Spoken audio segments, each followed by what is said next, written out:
Gangguan prostat adalah jenis penyakit yang hanya dialami kaum pria.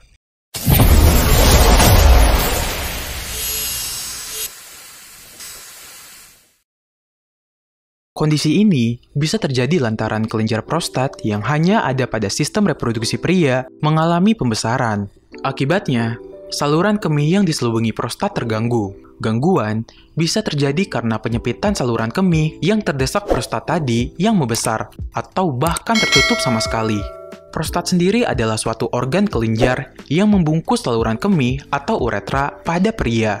Biologis kelenjar prostat secara untuk mengeluarkan cairan yang menyuburkan dan melindungi fungsi sperma. Secara umum, gejala awal yang dapat dirasakan jika seseorang mengalami gangguan prostat antara lain sering buang air kencing, kencing tidak tuntas atau ada sisa, dan tidur terbangun terasa ingin kencing secara beruntun. Gangguan prostat ini lazimnya terjadi pada kelompok usia 50 tahun ke atas. Namun belakangan, gejala gangguan prostat juga dialami kelompok pria dengan usia lebih muda, 50 tahun ke bawah, akibat pola konsumsi obat tertentu. Dan jika tak segera ditangani atau diobati, gangguan prostat secara biologis akan mempengaruhi kualitas hidup orang yang menderitanya. Beberapa waktu lalu, beredar pesan berantai di WhatsApp yang berisikan informasi mengenai metode alternatif bagi laki-laki berusia 50 tahun ke atas yang kesulitan buang air seni atau air kencing. Metode ini bernama jumping urine. Dari pesan tersebut menyarankan untuk melompat-lompat agar air seni dapat keluar.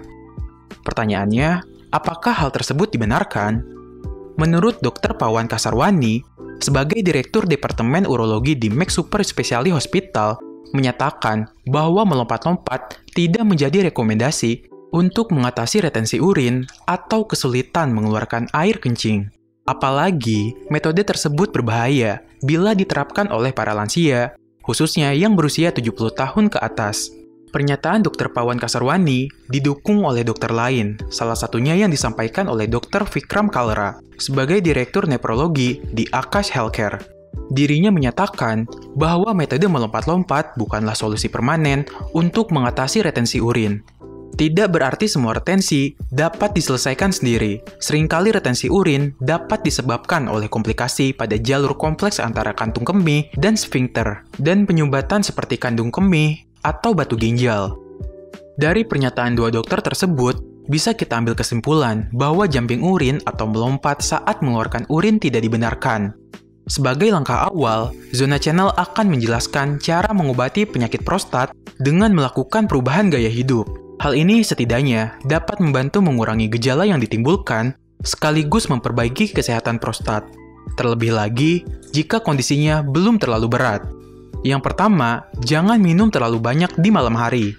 Cara pertama yang dapat Anda lakukan untuk menangani masalah prostat adalah dengan tidak terlalu banyak minum pada malam hari, sebagaimana disarankan oleh National Health Service atau NHS. Pasalnya, hal ini akan membuat Anda harus sering bolak-balik ke toilet di tengah waktu tidur untuk buang air kecil. Frekuensi buang air kecil yang meningkat memang merupakan salah satu gejala umum dari penyakit prostat, seperti pembesaran prostat jinak. Terjadinya penyakit prostat yang sudah dijelaskan tadi adalah karena penyumbatan pada saluran kemih. Akibatnya, kandung kemih tidak benar-benar kosong. Inilah yang kemudian membuat Anda sering kali buang air kecil, terutama pada malam hari atau nuktoria. Kedua, kurangi minuman mengandung soda, alkohol, dan kafein.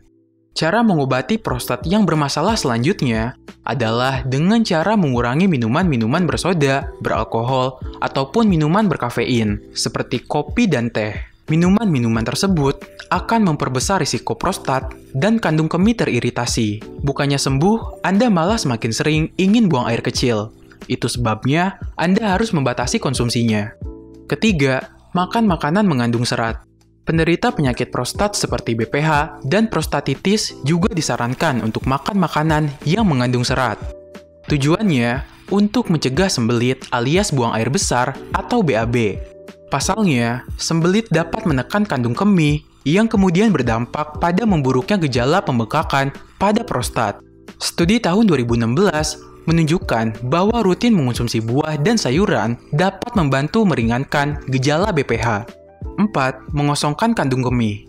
Mengosongkan kandung kemih menjadi cara mengobati gejala prostat yang dapat Anda lakukan setiap kali hendak bepergian jauh maupun melakukan aktivitas yang membuat Anda sulit untuk bolak-balik ke toilet. Kandung kemih yang penuh dapat berisiko menekan prostat sehingga gejala yang muncul bisa semakin terasa. 5. Latihan kandung kemih. Gejala gangguan prostat yang utama adalah kesulitan menahan buang air kecil. Oleh sebab itu, Anda mungkin memerlukan semacam latihan yang bertujuan untuk mengontrol kandung kemih. Dokter mungkin akan meminta Anda berlatih untuk memberi jeda selama 2 jam antara jadwal buang air kecil Anda. Harapannya, kandung kemih bisa lebih banyak menampung urin sehingga Anda tidak perlu sering-sering ke toilet untuk buang air kecil. Selain itu, dokter juga mungkin akan menyarankan latihan pernapasan, senam kegel, dan meditasi untuk melatih pikiran Anda dalam mengendalikan keinginan buang air kecil. Latihan ini dilakukan selama beberapa kali dalam jangka waktu tertentu. Dokter akan terus memantau setiap perkembangan yang Anda alami, hingga akhirnya Anda berhasil mengurangi gejala prostat yang satu ini. 6. Berolahraga. Menurut Harvard Medical School, olahraga dapat dijadikan cara mengobati prostat secara alami, terutama pada kasus BPH. Tidak perlu jenis olahraga yang berat, Anda cukup melakukan olahraga ringan seperti jalan santai. Terakhir, hindari obat-obatan tertentu. Sejumlah jenis obat-obatan dapat mengganggu otot kandung kemih yang kemudian berdampak pada memburuknya gejala prostat. Itulah beberapa cara yang setidaknya dapat mengatasi penyakit prostat Anda. Apabila cara tersebut telah Anda lakukan, tapi keadaan Anda tak kunjung membaik, segeralah berkonsultasi ke dokter. Dokter perlu melakukan pemeriksaan terlebih dahulu untuk mengetahui penyebab gangguan prostat yang Anda alami. Jangan lupa like, komen, dan subscribe agar kami selalu bersemangat membuat konten yang menghibur